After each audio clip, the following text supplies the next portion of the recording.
bonsoir à tous. D'accueillir Capucine et Alexandre Poirier. Les deux sont auteurs du livre Phobie scolaire, la détecter, la combattre, l'apprivoiser. Donc, merci à tous les deux d'avoir accepté notre invitation. Vos témoignages sont précieux, alors que l'on note une recrudescence de phobie scolaire. Des spécialistes tels que Marie-Rose Moreau parlent d'épidémie de phobie scolaire. Donc ce soir, Capucine, tu vas nous expliquer ton parcours, nous parler de ton parcours, de la difficulté, des difficultés que tu as traversées. Et Alexandre, merci de partager ton expérience de père dans cette expérience. Voilà. Christelle, tu vas peut-être nous présenter le livre de Capucine et d'Alexandre. Ah oui, voilà. Alors, donc voilà, le livre dont on va parler ce soir, Phobie scolaire, la détecter, la combattre, l'apprivoiser. Alors, je vais peut-être donner mon propre ressenti. Alors, ça a été quelque chose, alors ça s'apprend, hein. Donc c'est vraiment l'alternance de vos témoignages. Pour moi, ça m'a profondément touchée. Bien sûr, étant aussi une maman concernée, c'est quelque chose voilà, qui est vraiment... Il y a un côté vibrant, en fin de compte, dans le témoignage de Capucine, voilà, qui fait que ça peut... voilà, ça m'a touchée émotionnellement. J'en ai pleuré, mais vraiment, c'était tellement explicite. Enfin, on arrive vraiment, en fin de compte, à se mettre dans ce que tu as vécu. J'ai trouvé ça splendide. Et puis d'alterner en fin de compte avec les témoignages d'Alexandre qui nous permettent d'adoucir un petit peu ce côté émotionnel, surtout quand on a un petit côté sensible et qu'on a été touché. Et ça permet justement d'aller au bout de ce livre et de découvrir non seulement tout ce côté aussi, tout un côté pragmatique aussi de comment approcher tout ça et qui en fin de compte se marie très bien avec tout le côté émotionnel du livre. Des deux côtés, hein, je parle de Capucine, mais on sent aussi voilà, chez le papa. Et c'est vrai que ça vraiment, c'est très riche. Enfin, voilà, moi, ça a été quelque chose voilà, qui m'a beaucoup plu. J'espère aussi voilà, que toutes les personnes voilà, qui auront l'occasion de le lire pourront voilà, l'apprécier autant que j'ai apprécié. Et j'invite voilà, à se prendre le temps. Je pense qu'en tant que parent concerné, c'est quelque chose voilà, qui est vraiment très, très intéressant.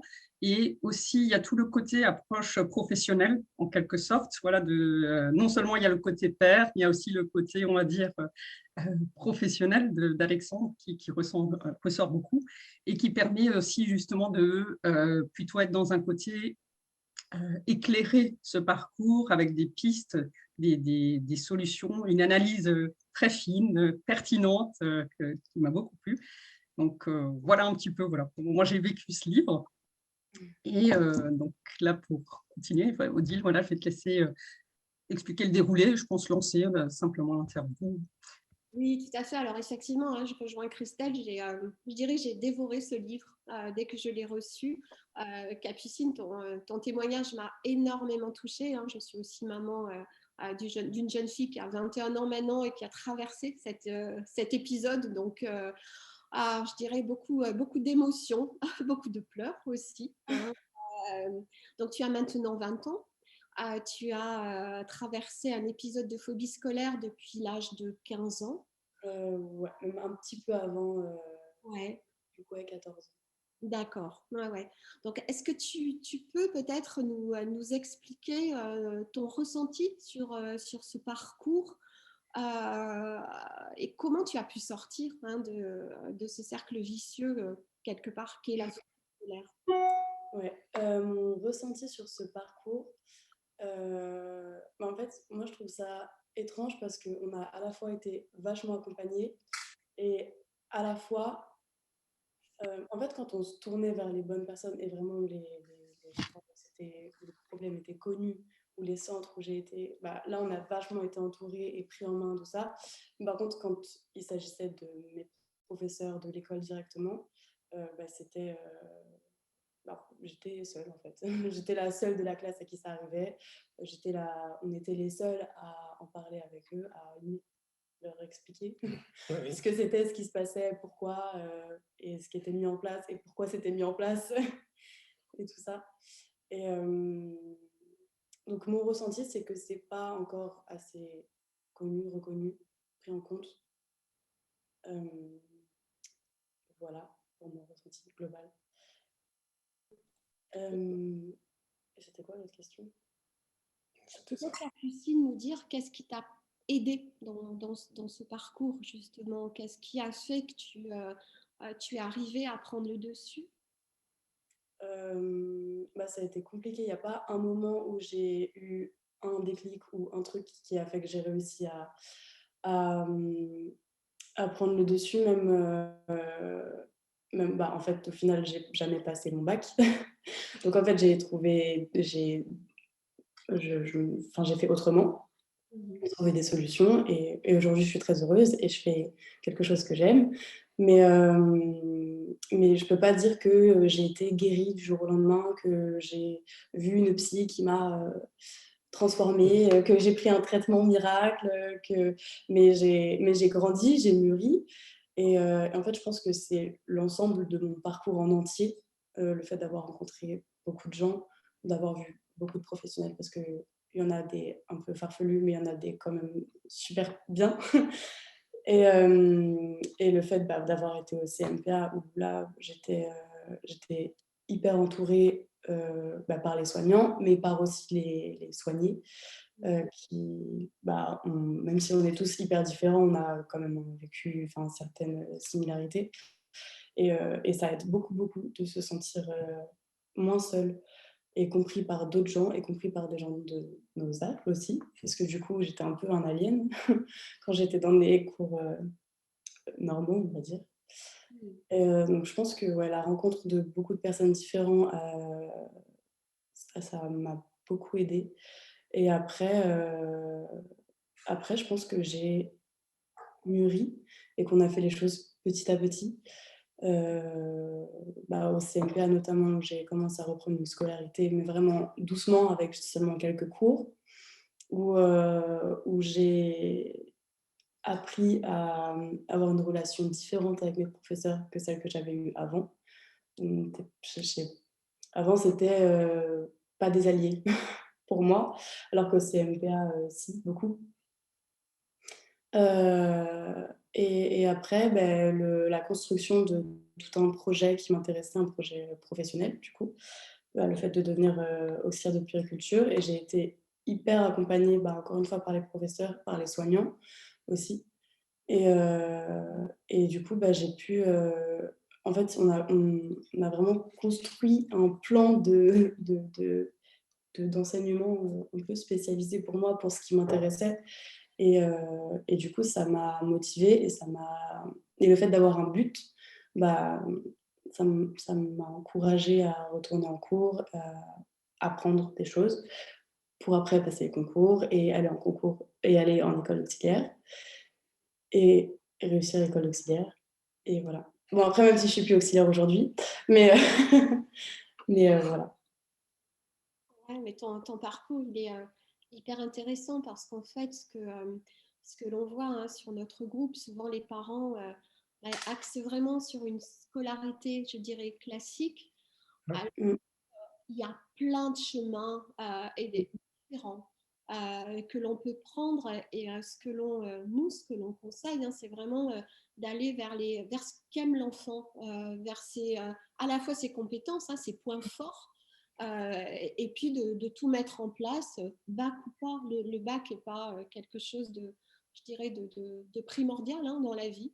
Par contre, être heureux et faire quelque chose qui nous plaît, oui. Donc, c'est vrai que ton témoignage est très, très intéressant et très porteur. Ouais. Ce qui m'a marqué aussi beaucoup, c'est à quel point c'est difficile pour quelqu'un qui rentre pas dans le moule que la société a construit, à quel point c'est difficile de s'en sortir et de faire autre chose, parce qu'en fait, il faut le bac pour tout. Il faut le bac pour tout, mais tout le monde ne peut pas avoir le bac, pas seulement parce qu'on n'est pas assez intelligent, parce que c'est pas une question d'intelligence, Mais non, c'est pas accessible à tout le monde, le bac, pour plein de raisons différentes. Et eux, ils nous imposent d'avoir le bac pour poursuivre et pour vivre et pour avoir la vie qu'on veut, parce que les chemins sont vachement restreints quand on n'a pas ce fichu truc. Et même l'école, en fait, on a presque un style d'école. Enfin, parce que après, il y a des endroits comme le CMPA, mais pour les gens. Mais en fait, oui, toutes les écoles sont pareilles, on apprend toujours la même chose et on n'a pas, même si après il y a des options, tout ça, on n'a pas la possibilité de se créer un parcours vraiment, en fait. Oui. Mmh. Mmh. Ouais. Mmh. Donc c'est très dur. Ouais, c'est quelque chose qui nous parle aussi. Donc, voilà, c'est des témoignages qu'on entend beaucoup. Et puis, pour avoir aussi un jeune voilà, qui a aussi ce parcours hors norme et qui n'a pas ce fameux Saint Graal, on va dire. C'est ça. Mmh.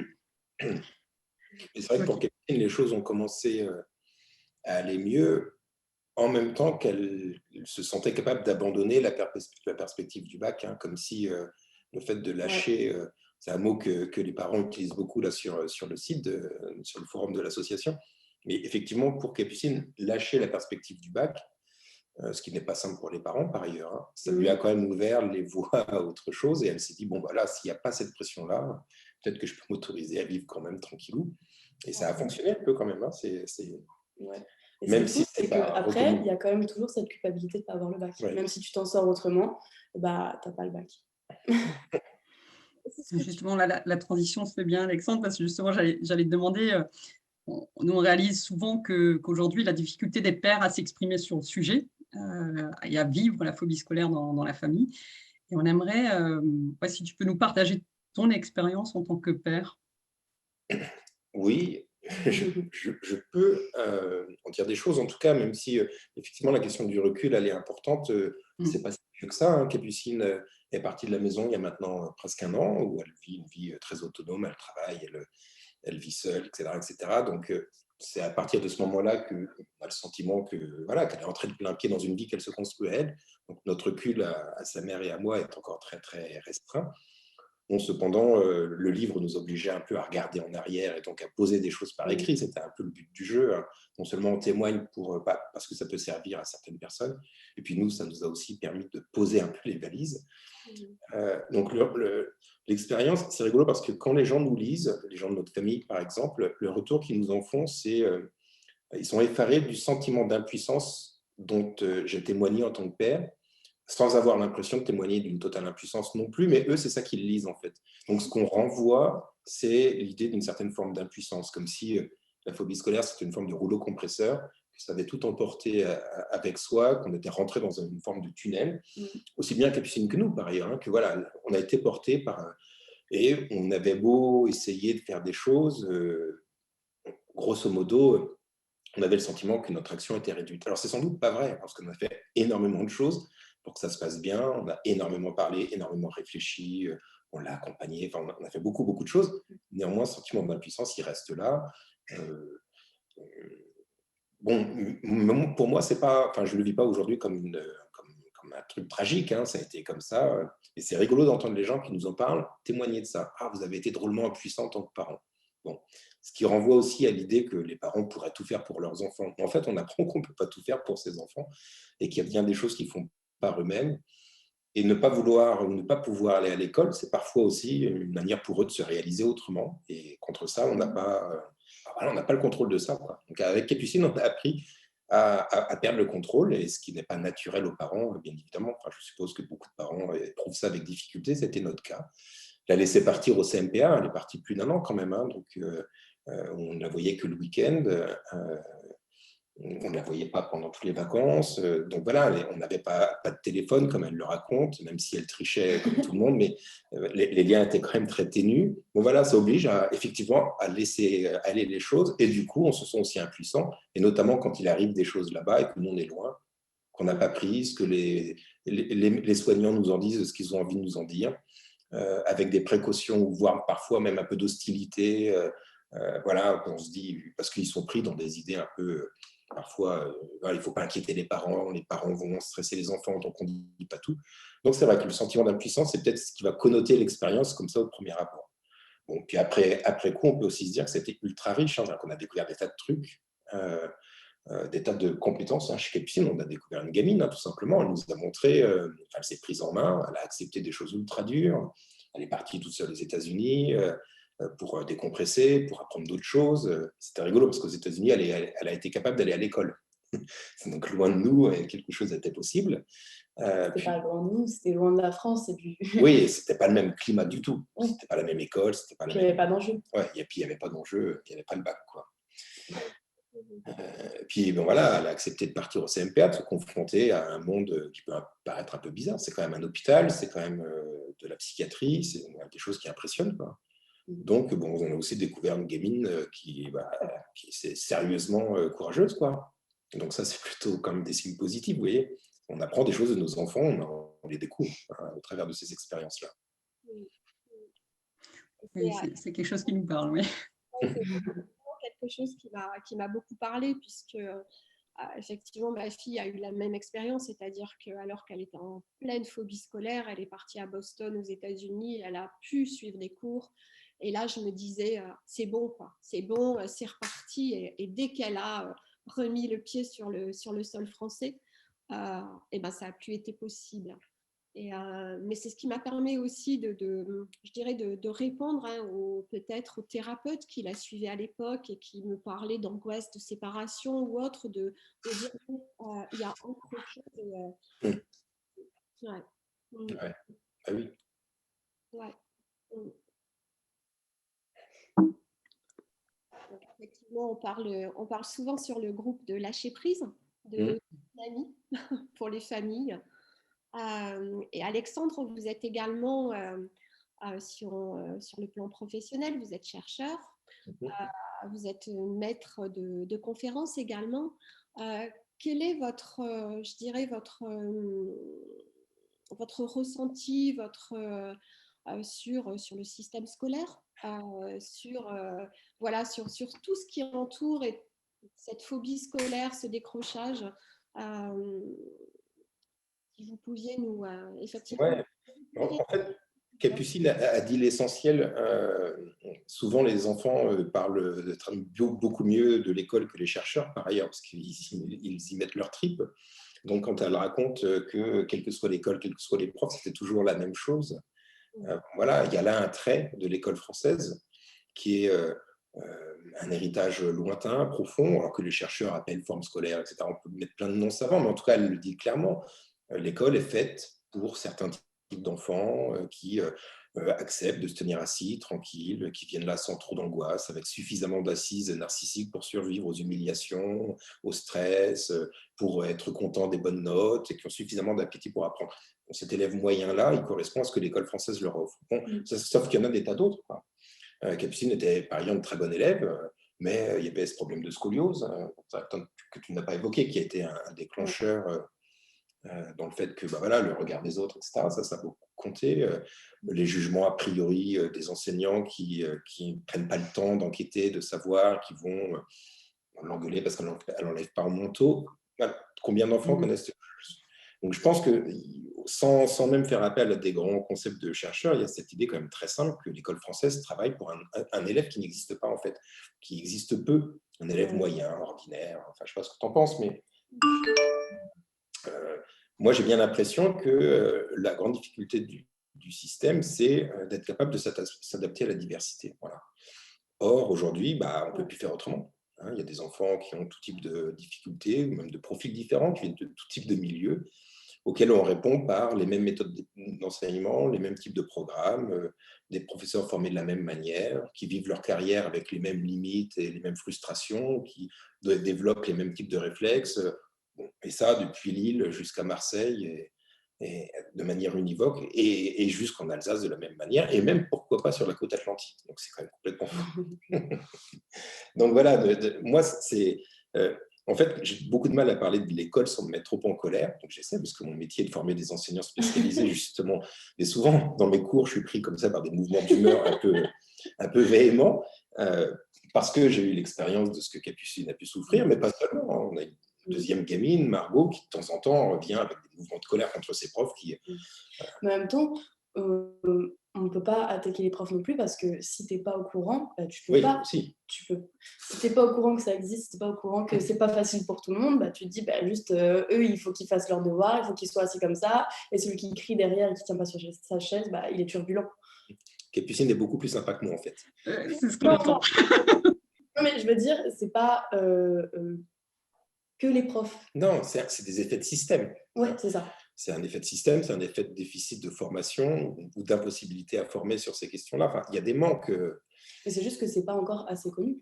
Ouais, En mais, globalité, partout, dans tous les secteurs. ouais. Mais comme je le raconte dans le livre, j'étais le premier ignorant, en fait, alors que j'étais au cœur du truc. C'est-à-dire que j'étais à la fois enseignant moi-même, j'étais enseignant 15 ans, donc j'ai travaillé au collège, structure dans laquelle Capucine a commencé à décrocher.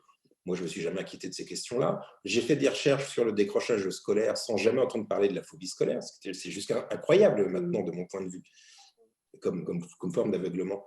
Je travaillais dans une académie de Créteil où j'envoyais, pas moi tout seul, mais moi et mon équipe, on envoyait des enseignants au CMPA, donc ce centre médico-pédagogique où Capucine est allée, que j'ai visité plusieurs fois sans jamais réellement me pencher sur la question des élèves qu'ils y accueillaient. Je savais que c'était des élèves perturbés, etc., etc.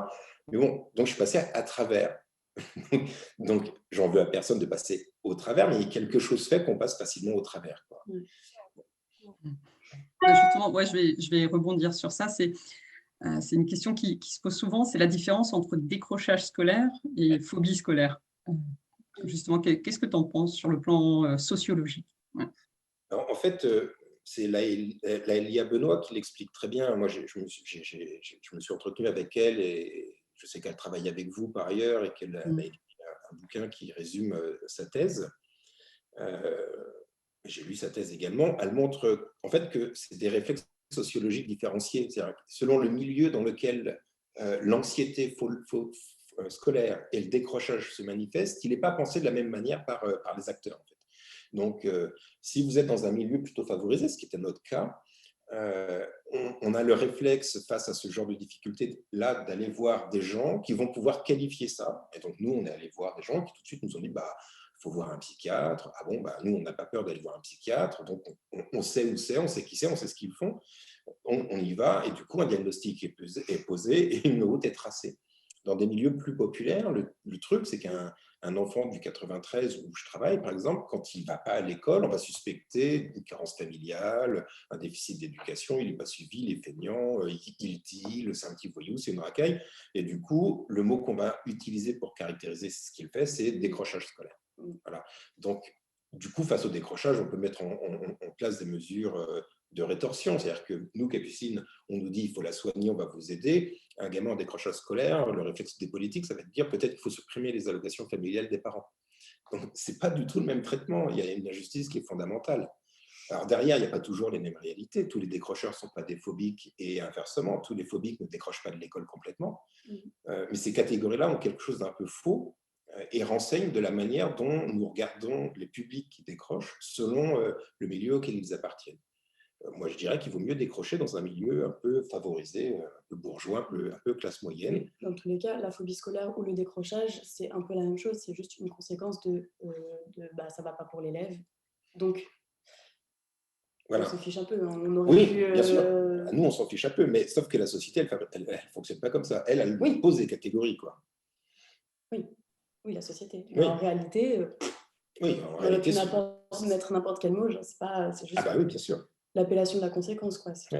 En réalité, c'est des enfants qui ne vont pas à l'école, qui ne peuvent plus aller à l'école. Et l'école, c'est pas quoi faire d'eux. Voilà, ça aussi, c'est la réalité. Okay. Odile, t'as pas ton micro. Oui, effectivement, c'est ce que l'on voit sur le groupe également. Hein. On voit beaucoup de disparités dans le parcours de soins. Bien sûr. L'énorme difficulté pour certaines familles d'accéder aux soins, hein, puisque effectivement, alors les psychiatres sont certes remboursés, mais ils sont très très peu nombreux. Les délais d'attente sont entre 6 mois et 1 an. Et puis tout ce qui est, je dirais, tout ce qui permet le bien-être de l'enfant, hein, on peut parler d'art-thérapie, de sophrologie, enfin tout ce qui aide vraiment l'enfant dans ses cas et pas accessible à tous. Et c'est vrai que on parle pas, même là, je dirais l'éducation nationale ou les professeurs ne parlent pas de la même façon à une famille qui, je dirais, a plus de moyens ou à une catégorie sociale plus élevée qu'aux autres. On remarque que beaucoup de mamans solo sont stigmatisées. Ouais, les clichés sur la famille monoparentale. Voilà, avec des mamans qui ont des enfants relativement jeunes, qui doivent arrêter de travailler, donc ils manquent de moyens financiers. Et je vous rejoins tout à fait, effectivement, sur la ligne très très faible entre phobie scolaire et décrochage scolaire, parce que le décrochage scolaire est peut-être dans les quartiers un peu plus défavorisés une phobie scolaire et on ne s'en rend pas compte. C'est exactement ça, oui. Ce sont des gamins qui ont sans doute des anxiétés très fortes auxquelles on n'offre pas de réponse médico-psychologique. Voilà. On va socialiser leurs difficultés. C'est un facteur d'inégalité. En fait, c'est la question de la phobie scolaire, du point de vue du chercheur, elle est très intéressante parce que c'est vraiment un révélateur de tas de trucs qui ne fonctionnent pas dans ce pays au niveau de l'école. L'absence de formation des enseignants sur justement les profils atypiques, tout ce que vous développez, tout le travail de sensibilisation que vous faites autour des profils atypiques, justement. L'absence de formation, donc elle est quand même patente. Également, l'absence de moyens, la crise de la psychiatrie, dont on parle de temps en temps aux infos. Si on faisait une étude de cas sur comment, justement, une adolescente en difficulté accède aux soins psychiatriques, on se rendrait compte qu'il y a certains territoires sur lesquels, effectivement, il n'y a pas de psychiatre en libéral, que la formation, il faut aller la chercher, c'est compliqué. Les CIO, nous, l'expérience des CIO, ça a été catastrophique. Mais même là, il y a le CMPA qui a été génial, mais le CMPA, on a quand même attendu un mois avant que je puisse y avoir accès. Oui. Oui, les délais d'attente, c'est quelque chose qu'on entend très régulièrement. Donc... Et puis, il faut vraiment que la situation ait commencé à être grave, en fait. Il faut vraiment qu'ils sentent voilà, que ce n'est pas léger, qu'il y a la dépression est sévère, qu'il y a des indices forts quoi, qu'il faut les prendre en charge de manière hospitalière. Donc, ce n'est pas donné à tout le monde. C'est vraiment pas donné à tout le monde. Donc là, voilà, c'est un prisme qui nous permet, c'est pour ça que ce livre, moi, il m'a paru important d'essayer de peindre un paysage et de terminer en disant il y a du travail à faire à l'école, il y a du travail à faire dans la psychiatrie, le secteur du soin psychique de manière générale, parce que les besoins sont immenses et que je suis sûr qu'on les couvre de manière correcte. Je pense que c'est une approche que nous on conseille souvent au niveau de l'association, de ne pas être dans une approche unique. Et en fin de compte, on parle souvent du trio gagnant, que c'est l'ensemble. En fin de compte, c'est l'approche, l'école a son rôle à jouer. Tout ce qui est côté soins, prise en charge thérapeutique et la famille. Donc, voilà, que c'est une dynamique, en fin de compte, qui doit se mettre en place au niveau de ces trois pôles, en quelque sorte. Oui, c'est très juste. C'est ce que disait l'un des psychiatres qui a travaillé au CMPA, qui m'a causé pour ce livre. Il disait, mais effectivement, il faut faire bouger sur ces trois aspects-là en même temps. Parce que si l'un des piliers ne bouge pas, quand l'autre a avancé, l'économie familiale, imaginons que l'enfant va mieux au CMPA, si le travail dans la famille n'a pas été fait, si la famille n'a pas réfléchi à ce qui se passe, il y a de fortes chances que les choses redémarrent au moment du retour dans la famille. Donc, en fait, c'est vraiment une prise en charge globale qu'il faut imaginer. Ce qui est très compliqué pour les parents d'ailleurs. Parce qu'ils accueillent ça souvent sous l'angle de leur culpabilité. Et donc, du coup, ils se sentent assaillis de reproches, ce qui n'est pas la meilleure manière d'entrer dans une logique de soins.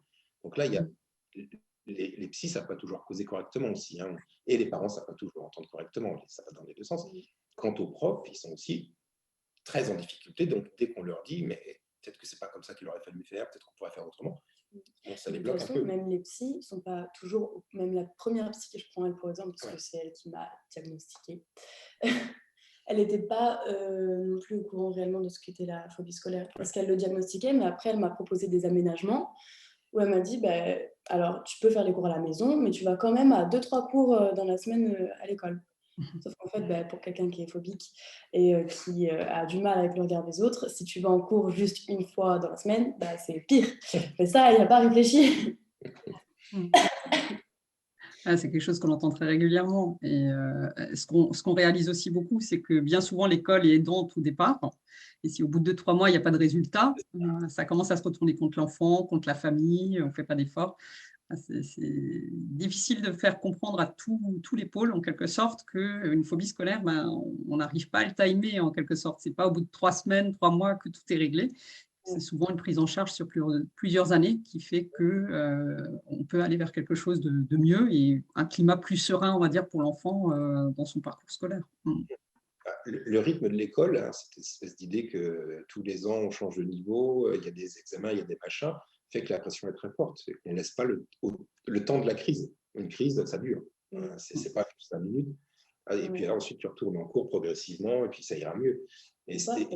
Ou pas. Parce que tu as loupé une année, donc tu as doublé, donc tu es plus vieux, donc c'est compliqué. Et puis tu as la pression de ne faut pas se louper cette année, etc. Oui, c'est souvent un cercle vicieux. Oui, bien sûr. On est quand même, c'est Leïla Benoît hein, qui dit ça, on est le 3e pays où les élèves sont les plus stressés et angoissés au monde. Oui, il y a quand même effectivement des questions à se poser là-dessus, sur cette pression qui commence dès les petites classes. Alors le brevet commence à être une dépression majeure, et puis oui, les passages obligés qui mettent une pression incroyable sur les jeunes. On sait bien, enfin les gamins, tous les gamins d'école élémentaire, d'école élémentaire savent déjà qu'il y aura le bac dans leur vie, quoi. Donc, ils ne vont pas à l'école pour apprendre, ni pour se faire du bien, ils vont à l'école parce qu'il faut avoir le bac. Bon, voilà, ce pilotage du système français par le bac, et sinon, effectivement, tu auras une position sociale insupportable, etc. Ce stress-là, il arrive quand même ultra tôt. Alors, il y a des pays qui ne font pas ça, quoi, hein. Très clairement, il y a des pays qui font autrement que ça. On peut faire autrement que ça. C'est des choix politiques. Hein. Le bac, on en parle tous les ans, mais bon, est-ce qu'on se pose réellement la question de savoir si c'est la meilleure manière de piloter la scolarité d'un enfant que de le projeter dans ce truc, tout en disant en plus que 80% des enfants l'auront, ce bac, donc en même temps on le démonétise et on en fait une guillotine. Mais c'est très particulier comme truc, c'est très paradoxal, quoi. Oui, c'est très particulier et effectivement, pour les parents, ne pas avoir, et les enfants, hein, ne pas avoir son bac, c'est rater sa vie. Et ça, on l'apprend depuis tout petit. Donc c'est très destructeur et on a du mal à sortir de ça, oui. Et encore, on en arrive aujourd'hui quand même dans une société où on dit que le bac ne suffit plus. Et en plus. Ouais. Donc, Ah oui. Ça suffit pas, c'est une porte d'entrée, mais du coup, non seulement il ne suffit pas pour faire quelque chose, parce qu'il t'ouvre seulement la porte, mais en plus c'est une porte d'entrée, et du coup, si tu l'as pas, tu n'as pas d'entrée. Et à une époque, Capucine cherchait à reprendre des études. Sauf que voilà, sans le bac, c'est la croix et la bannière. On tombe dans Parcoursup, qui est tellement restrictif, où on demande des dossiers mais incroyables, où effectivement on ne donne pas de chances supplémentaires ou de parcours différents pour les jeunes qui souhaitent raccrocher peut-être des études post-bac. C'est vrai. Vas-y, Alexandre. Vas-y, Alexandre. J'allais juste dire que c'est quand même dommage que le système n'autorise pas un jeune qui est rentré dans le travail et qui a envie de reprendre des études à le faire sans devoir faire des dossiers, passer des équivalences, comme s'il fallait toujours prouver quelque chose, comme s'il y avait toujours une dignité à montrer pour franchir le seuil de l'université qui serait je ne sais quoi. C'est ridicule quand même. L'offre d'éducation, c'est en théorie une offre, sauf qu'il faut montrer patte blanche. Voilà, il y a des distorsions ici qui sont... je trouve qu'ils sont blessantes pour les jeunes. Ensuite, on s'inquiète que les jeunes n'aillent pas très bien. Bah oui. Et je pense que ce qu'on on voit aussi bien souvent, c'est qu'en fin de compte, ces parcours-là, ces jeunes-là ont un parcours très, comment dire, créatif. Voilà. C'est-à-dire que quand ils sont bloqués quelque part, ils font appel à des ressources. Et comme tu le disais avant, nos enfants nous surprennent, donc arrivent à nous surprendre. C'est que là, des fois, ils arrivent, j'ai fait ça, ou ils viennent avec des connaissances et on les regarde. Je dis, mais comment tu as fait j'ai simplement cherché l'information. Ça leur paraît à un moment donné, ils nous amènent ça d'une façon tellement simple qu'on se dit waouh. Donc, c'est vrai que je pense que c'est une découverte, en fin de compte, comme tu disais, de nos enfants. Et en fin de compte, ça ramène un côté créatif à ces jeunes-là, c'est-à-dire pour dépasser les barrières qu'on leur met au niveau de la société, de trouver des chemins divergents, on va dire, pour arriver à faire quelque chose de leur vie. Ah oui, c'est exactement ça. Ouais. Si tu ne prends pas l'autoroute, tu prendras le sentier à côté. Ouais, c'est ça. Ok.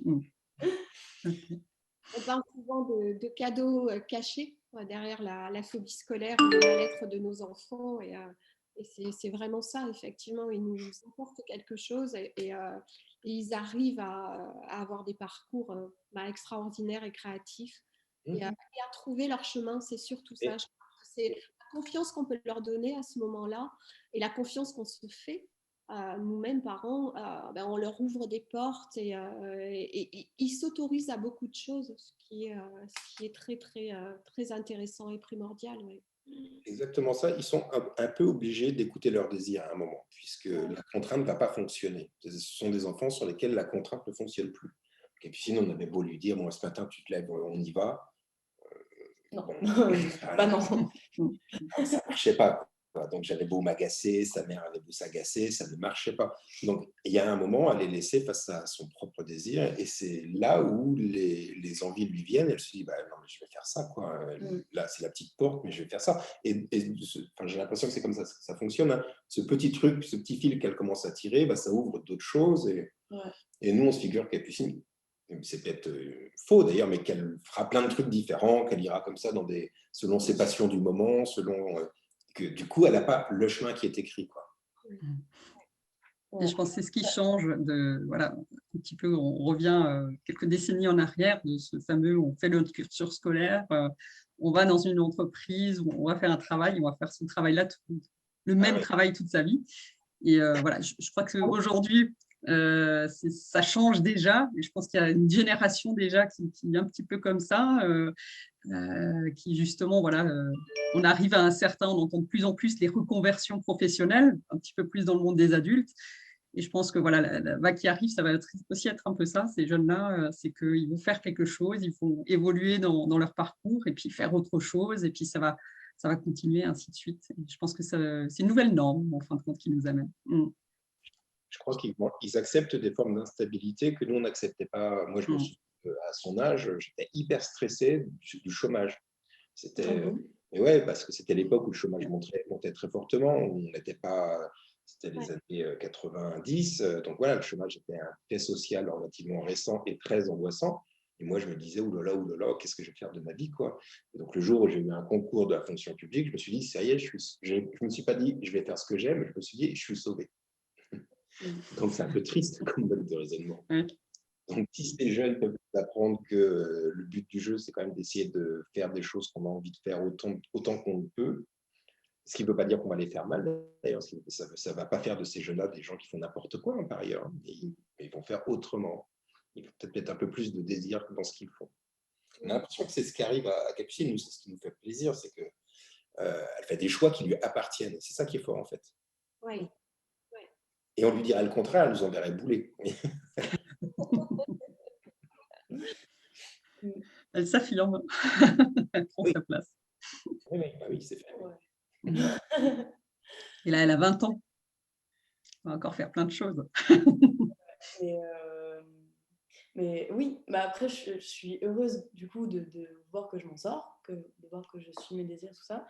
Mais j'ai quand même toujours cette petite angoisse de me dire, si un jour j'ai envie de faire ça, je ne pourrais pas. Parce que j'ai pas le bac et je peux pas étudier pour. Mais c'est toujours compliqué quand même. Même si aujourd'hui, là, je suis heureuse dans ce que je fais, je sais qu'il y a un moment où je vais vouloir changer. Surtout le milieu dans lequel je suis actuellement. Je ne vais pas faire ça toute ma vie.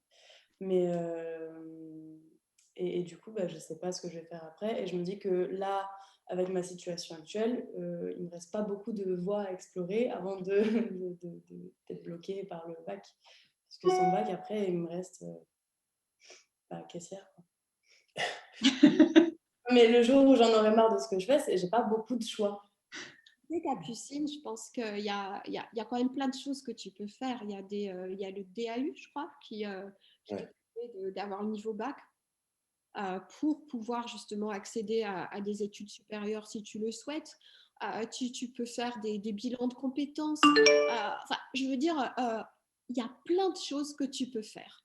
Voilà, le bac. Après, si je veux vraiment, les voies ne sont pas fermées, mais c'est quand même compliqué.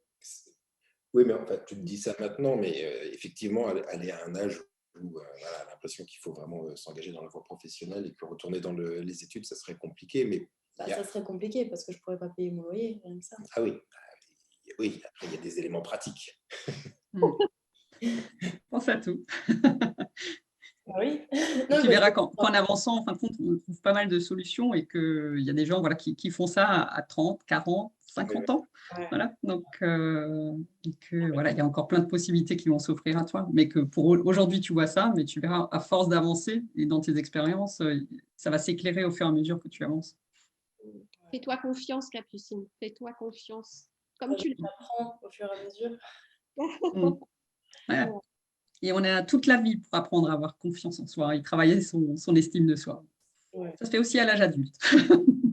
Oui, bien sûr. Ok, Odile, je te laisse peut-être Oui, bah écoutez, faire une conclusion. Vraiment à tous les deux hein, pour cet échange qui est très touchant, qui résonne beaucoup en nous, hein, forcément. Et qui, j'espère, va permettre à énormément de familles d'avancer, de moins culpabiliser et de se dire que, ouais, il y a une solution. Nos enfants sont créatifs, ils ont beaucoup de richesses à eux et il faut croire à eux. Voilà, donc merci vraiment à tous les deux et puis on conseille vraiment votre bouquin à quatre mains.